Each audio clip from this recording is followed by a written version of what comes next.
damai di hati. Ya. Puji nama Tuhan, kita berdua sangat bersyukur dan senang sekali bisa berjumpa kembali bersama Bapak Ibu Saudara, dan berharap tentunya ya Bapak Ibu Saudara dalam keadaan yang sehat-sehat dan terus diberkati oleh Tuhan. Amin. Dan di kesempatan kali ini kita berdua akan menseringkan kebenaran firman Tuhan tentunya dari MTPJ ya. Dan sebelum lebih jauh kita merenungkan kebenaran firman Tuhan ini, mari kita berdoa.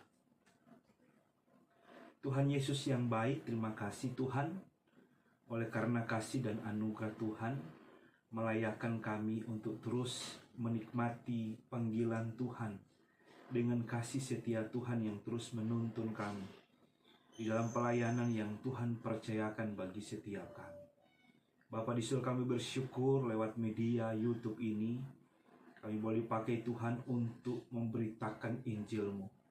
Dan kami berdoa dalam nama Yesus bagi setiap Bapak Ibu Saudara yang mendengarkan firman Tuhan yang diberkati, dipulihkan dan mengalami pertobatan di dalam nama Yesus. Sehingga dari hari ke hari kehidupan kami orang percaya terus memuliakan dan mengagungkan nama Tuhan. Untuk itu Tuhan, berbicaralah setiap kami lewat firman Tuhan yang kami akan seringkan di kesempatan kali ini. Kami siap mendengar dan Roh Kudus menuntun setiap kami untuk dapat melakukan kebenaran firman Tuhan. Kami tidak izinkan kuasa roh jahat iblis pun yang akan merebut kebenaran firman Tuhan dari kehidupan kami. Kami sepakat tolak dalam nama Yesus. Biarlah firman Tuhan yang menuntun kehidupan kami dalam pelayanan kami. Ini doa ucapan syukur kami Tuhan. Di dalam nama Yesus Allah yang hidup itu kami berdoa. Amin. Amin. Puji nama Tuhan, kami bersyukur Bapak Ibu Saudara, dan firman Tuhan yang kami sharingkan di kesempatan kali ini terambil dari Markus ya, dalam perjanjian baru, Markus 15 ayat 1 sampai yang ke-15 ya. Dan tentunya tema di sepanjang minggu ini berdasarkan MTPJ, kebenaran meredup demi kepentingan. Dan seperti biasa kita akan menseringkan ya dalam 3 bagian tentunya. Yang pertama kita akan melihat apa yang menjadi latar belakang dari kitab Markus, kemudian pesan teks, dan yang terakhir apa yang menjadi implikasi ya berhubungan dengan tema kebenaran meredup demi kepentingan. Nah, Bapak Ibu Saudara, tetap stay mendengarkan firman Tuhan. Tuhan Yesus memberkati. Bapak Ibu Saudara yang dikasihi dan diberkati oleh Tuhan, kitab Markus yang kita baca saat ini masih sama dengan bacaan minggu yang lalu. Kami tidak akan bahas lagi mengenai latar belakang kitab secara umum, namun saat ini mari melihat konteks bacaan kita hari ini. Markus pasal 15 ayat 1 sampai 15. Nah, setelah minggu lalu kita melihat betapa Yesus dengan kasih-Nya melakukan banyak mujizat. Namanya makin dikenal, makin banyak orang mengikuti Dia dan mendengar pengajarannya, dan kemudian menjadi percaya kepada Allah. Kitab Markus juga menyaksikan bahwa makin banyak perbuatan besar yang dilakukan oleh Yesus sebagai Tuhan dan Guru. Nah, murid-murid makin bersemangat bersama Yesus, namun hal itu membawa ketakutan dan kebencian bagi para ahli Taurat dan juga orang-orang Farisi. Bapak Ibu Saudara, urutan cerita secara singkat itu kita tahu bersama bahwa Yudas menyerahkan Yesus dan menjual Yesus. Dia mengantar para suruhan imam kepala dan ahli-ahli Taurat serta tua-tua untuk menangkap Yesus yang pada waktu itu ada di Taman Getsemani. Nah, di Taman Getsemani terjadi pertengkaran ya. Petrus menghunus pedangnya, memotong telinga seorang hamba imam besar bernama Malkus. Kemudian Yesus sembuhkan. Kemudian selanjutnya dalam pengendapan nubuat para nabi, Yesus dibawa kepada imam besar Kayafas. Pada saat itu imam kepala Mahkamah Agama mencari kesaksian palsu agar Yesus dihukum mati. Tetapi memang mereka tidak mendapat kesalahannya. Sehingga tuduhan pada Yesus bahwa ia menghujat Allah di ayat 14 ini dilanjutkan dengan keputusan pengadilan bahwa Yesus harus dihukum mati. Ya, kita bisa lihat itu panjang di pasal sebelumnya, pasal 14. Dan di sini kita melihat kalau di pasal sebelumnya ini bahwa Yesus akhirnya menerima siksaan, ditinju, dipukul, diolok-olok. Nah, setelah peristiwa itu, semua imam kepala, tua-tua Yahudi memutuskan untuk membunuh Yesus dan membawanya kepada wali negeri atau gubernur Pilatus, yang kisahnya itu ada dalam bagian bacaan kita hari ini. Bapak Ibu Saudara yang dikasihi dan diberkati oleh Tuhan, kami sepakat membagi penjelasan dalam Markus 15 ayat 1 sampai 15 ini berdasarkan beberapa pokok pikiran atau garis besar. Yang pertama ayat 1, ini kesepakatan untuk membunuh Yesus. Selanjutnya ayat 2, tanya jawab Yesus dan Pilatus. Ayat 3, tuduhan kepada Yesus. Kemudian ayat 4 sampai ayat 5 perkataan Pilatus dan sikap Yesus. Kemudian ayat 6 sampai ayat yang ke-11 itu bicara tentang Barabas. Dan yang terakhir ayat 12 sampai 15 itu sikap Pilatus terhadap permintaan orang banyak. Maka kita akan membahas bagian-bagian ini bersama-sama. Kita akan memulainya dengan ayat pertama, mengenai kesepakatan membunuh Yesus. Bapak Ibu Saudara yang dikasihi dan diberkati oleh Tuhan, cerita Yesus yang disaksikan jelas pada beberapa Injil menunjukkan benar bahwa semua imam kepala, tua-tua, dan ahli-ahli Taurat ini berusaha untuk memberi kesaksian palsu agar Yesus dapat dihukum mati. Namun di antara mereka saja tidak ada cerita yang sama. Demi keinginan agar Yesus dihukum mati, masing-masing hadir dengan cerita versinya sendiri. Sehingga tidak ada kecocokan ya di antara mereka dalam memberi kesaksian tentang siapa itu Yesus. Nah, mereka mencari-cari ya banyak alasan agar supaya Yesus dihukum. Teks Markus pasal 14 ayat 61 sampai 65 itu menjadi puncaknya yang dapat kita lihat sebelumnya ya, sudah tidak akan dibacakan. Bapak Ibu bisa lihat di Alkitab kita masing-masing apa yang terjadi pada bagian itu. Cerita yang kita baca khusus pada ayat pertama ini merupakan kelanjutannya. Pagi-pagi benar, imam-imam kepala bersama tua-tua dan ahli-ahli Taurat dan seluruh mahkamah agama, mereka sudah bulat mupakatnya. Nah, apa yang mereka sepakati? Mereka mau membelenggu, mau membunuh Yesus. Nah, Bapak Ibu Saudara, agak miris membaca bahwa barisan sakit hati ini diisi oleh imam-imam kepala.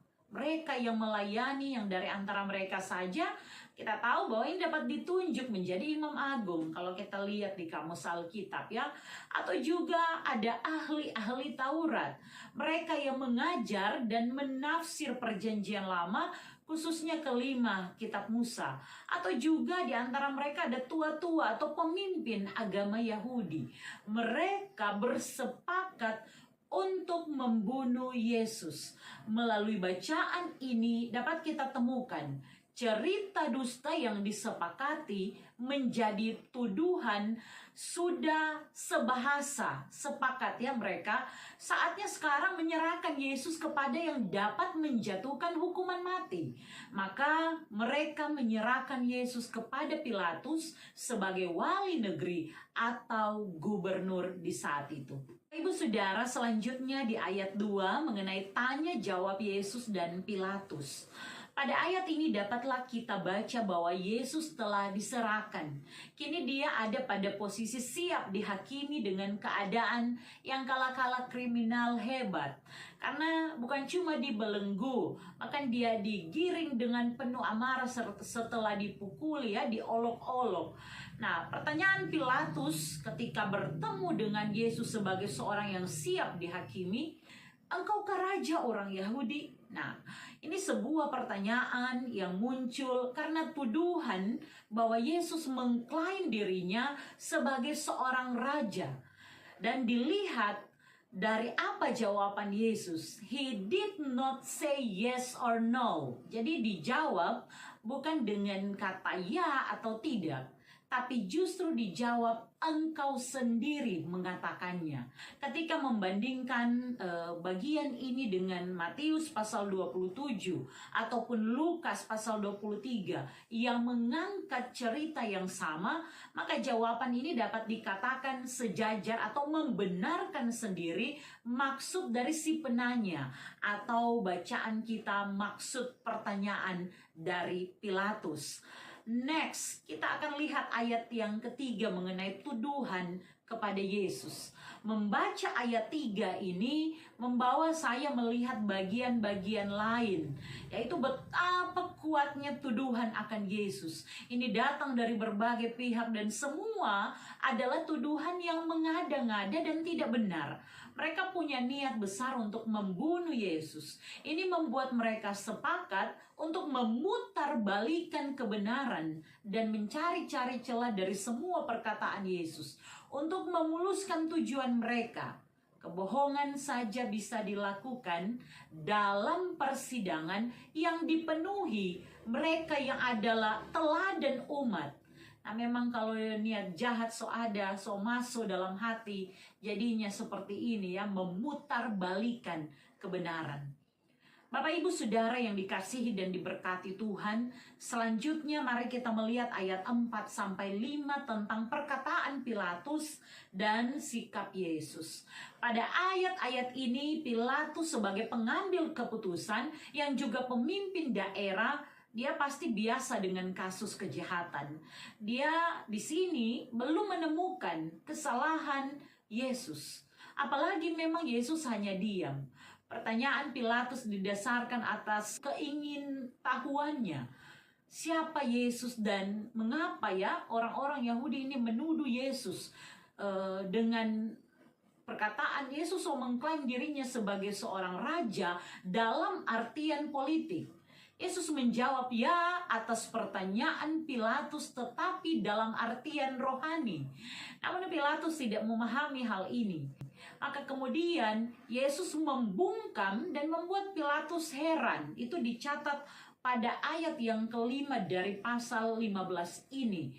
Nah, Bapak Ibu Saudara, kata heran ini adalah kata yang sama digunakan pada orang banyak yang menyaksikan Yesus saat membuat tanda-tanda mujizat.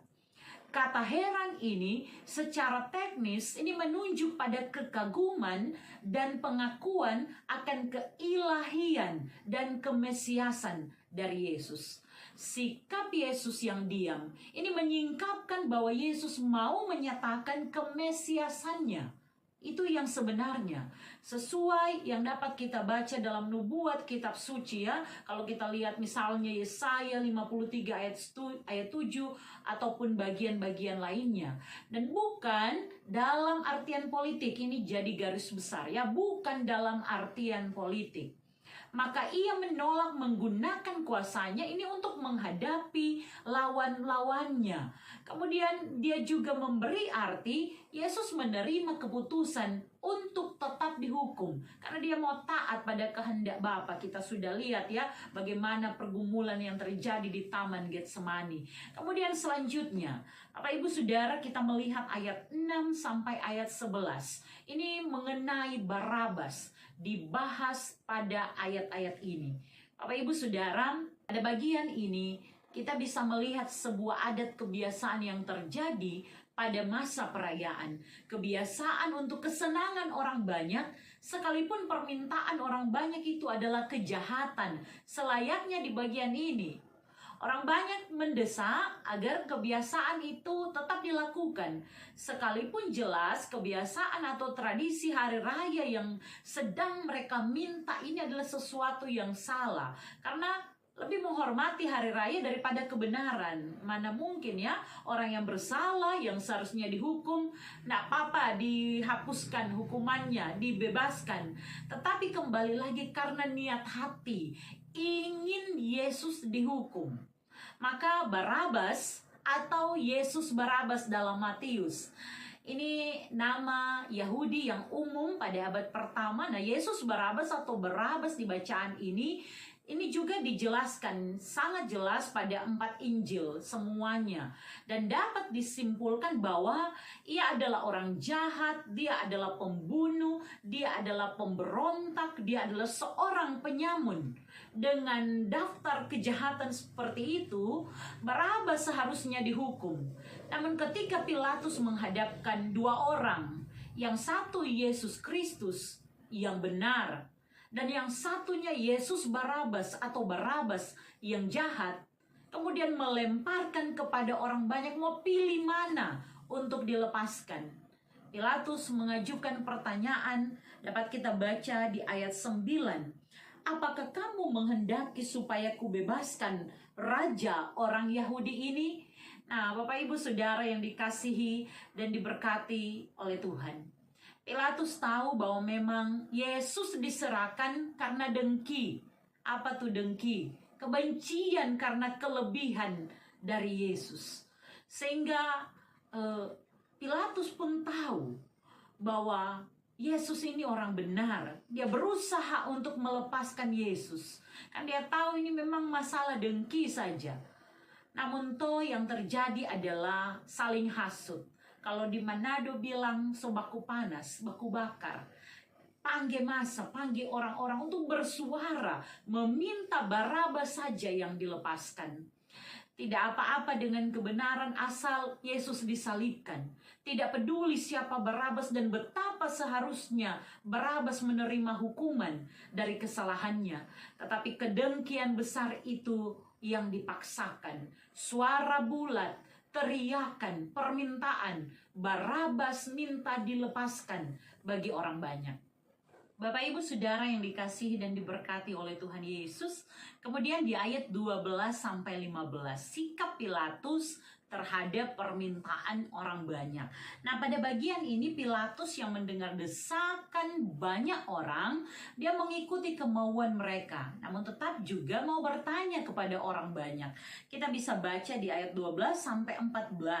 Di sini Pilatus menjawab dengan bertanya kepada mereka, jika begitu, apakah yang harus kuperbuat dengan orang yang kamu sebut raja orang Yahudi ini? Maka mereka berteriak lagi, katanya, salibkanlah dia. Lalu Pilatus berkata kepada mereka, tetapi kejahatan apakah yang telah dilakukannya? Namun mereka makin keras berteriak, salibkanlah dia. Nah, Bapak Ibu Saudara, salib adalah permintaan banyak orang untuk menghukum Yesus. Beberapa penulis menyatakan bahwa salib adalah hukuman yang paling kejam dan mengerikan yang pernah lahir dalam kekejaman manusia. Salib adalah tanda penghinaan yang paling hina. Bahkan saya ingat dulu salah satu penjelasan dari dosen saya, dia bilang bahwa disalibkan atau tergantung di salib itu berarti kepala tidak menyentuh langit dan kaki tidak menyentuh bumi. Artinya ini tanda kehinaan. Karena sama dengan mau bilang mereka yang mati di salib itu tidak diterima di sorga dan tidak juga diterima di bumi. Nah, Bapak Ibu Saudara, dengki dan kebencian yang besar akan siapa Yesus, akan dia yang melakukan kuasa dan mujizat. Ini membawa mereka meminta hal ini. Yesus harus disalibkan. Disinilah seorang pemimpin, pengambil keputusan, diperhadapkan pada pilihan dari apa yang dinilainya dengan kebenaran atau untuk menyenangkan orang banyak. Pilatus di ayat 15 ini dicatat ingin memuaskan hati banyak orang itu. Bapak Ibu Saudara, Pilatus ikut kemauan orang banyak. Yesus Barabas dilepaskan dan Yesus Kristus disesanya dan diserahkan untuk disalibkan. Bapak Ibu Saudara yang dikasihi dan diberkati oleh Tuhan, tema di sepanjang minggu ini mengenai kebenaran meredup demi kepentingan. Itu melalui bacaan yang sudah kita baca, Markus pasal 15 ayat 1 sampai 15. Melalui bagian bacaan di sepanjang minggu-minggu sengsara ini, kita sedang dihantar untuk melihat sebuah fakta dalam kesengsaraan Yesus yang tidak pernah berbuat dosa, namun menanggung dosa-dosa kita. Dia yang tidak pernah melakukan kesalahan, namun menerima hukuman layaknya seorang hukuman budak. Ini memalukan dan kejam, seperti yang dialami para budak dalam tradisi Romawi, ya, disalibkan. Vonis hukuman Pilatus adalah tanda ini kemenangan bagi begitu banyak orang, di dalamnya imam-imam kepala, tua-tua, ahli-ahli Taurat, bahkan mahkamah agama yang begitu menghendaki kematian Yesus, yang bahkan dengan kematian yang paling kejam yang bisa diputuskan waktu itu. Salibkan dia adalah jawaban terakhir tentang hukuman apa bagi Tuhan Yesus. Maka pada hari ini mari kita belajar, Bapak Ibu Saudara, yang pertama, kemahakuasaan Yesus dalam ketaatan pada perintah Bapa untuk mengerjakan karya selamat dengan menanggung derita di dunia. Yesus merelakan dirinya disiksa dan dianiaya.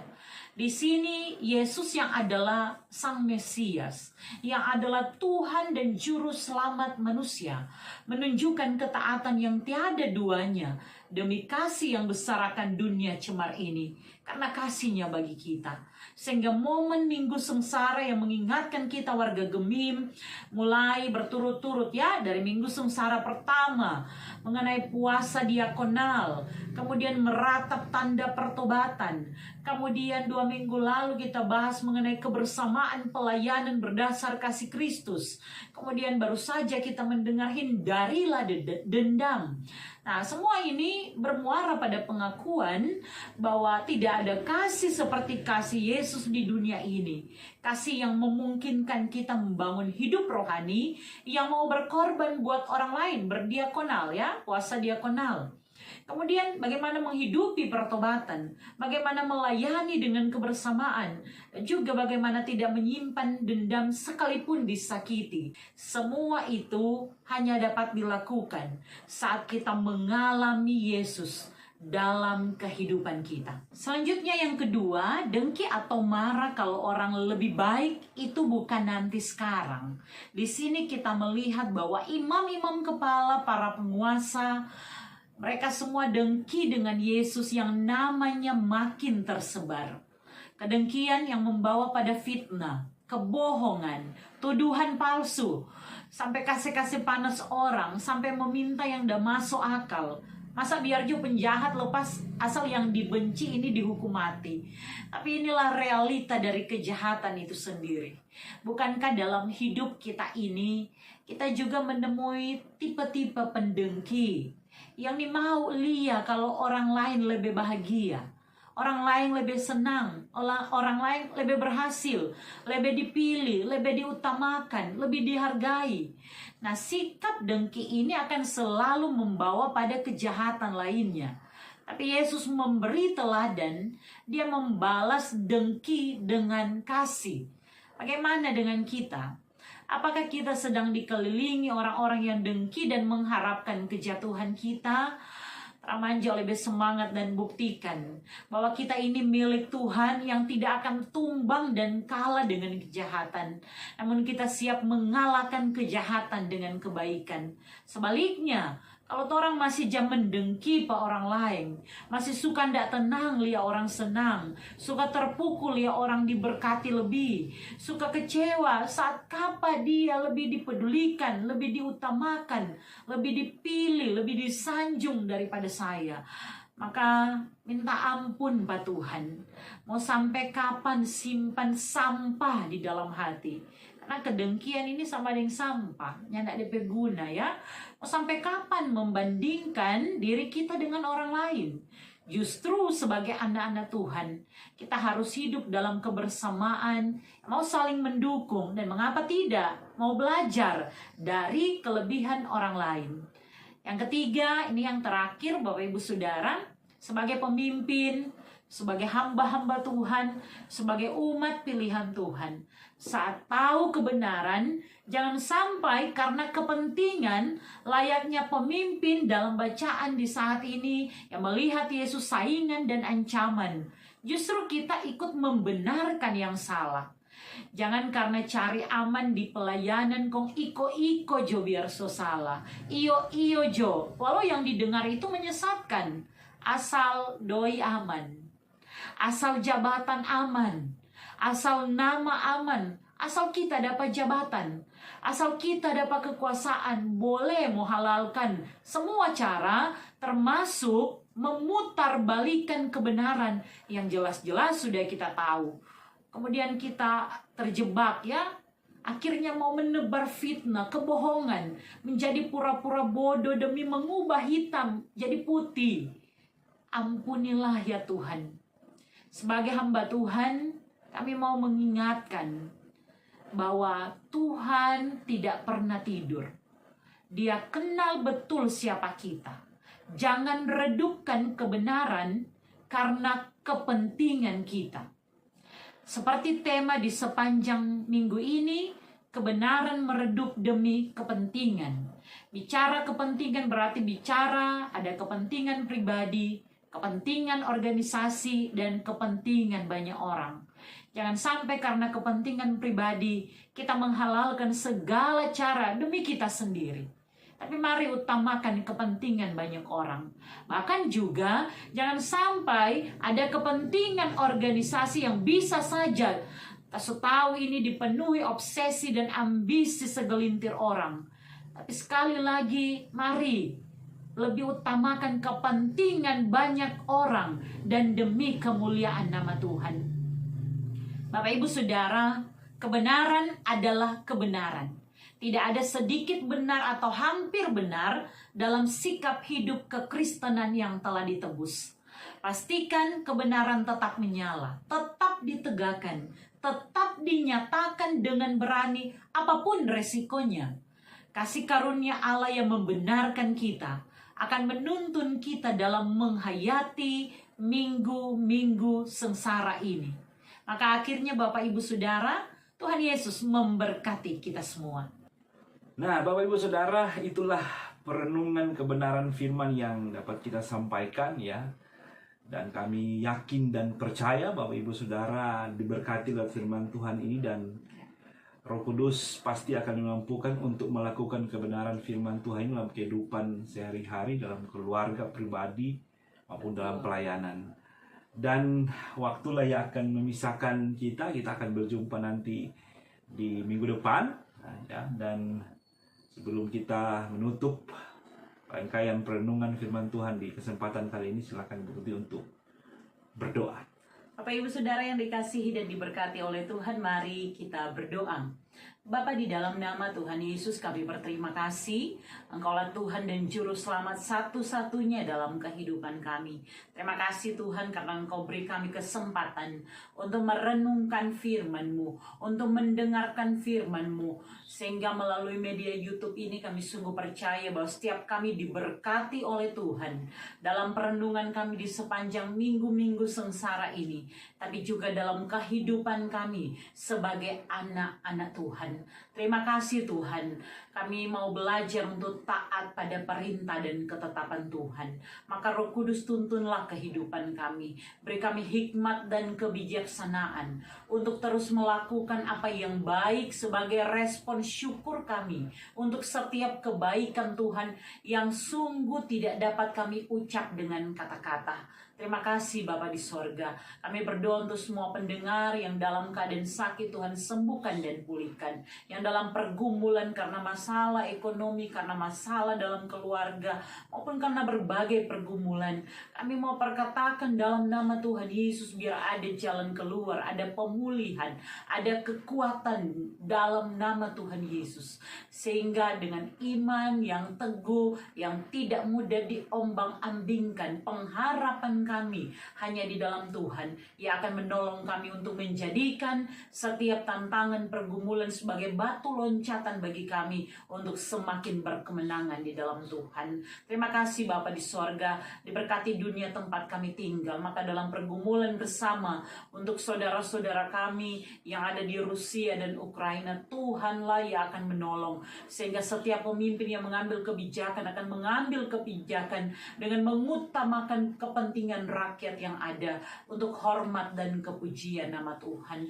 Memberkati sinode gereja Masih Injili di Minahasa di tempat kami ada, dalam hikmat Tuhan, dalam kepemimpinan yang benar. Kami mau perkatakan dalam nama Tuhan Yesus, berkat daripada pemimpin kami sampai kepada seluruh anggota jemaat gereja Masehi Injili di Minahasa. Terima kasih Tuhan, ini pelayanan kami, ini kerja kami dalam perenungan firman saat ini. Nama Tuhan saja biar terus dipermuliakan melalui kehidupan kami. Dalam nama Tuhan Yesus kami berdoa. Amin. Amin. Oke, Bapak Ibu Saudara yang diberkati Tuhan, pada akhirnya sampai jumpa. Tuhan Yesus memberkati.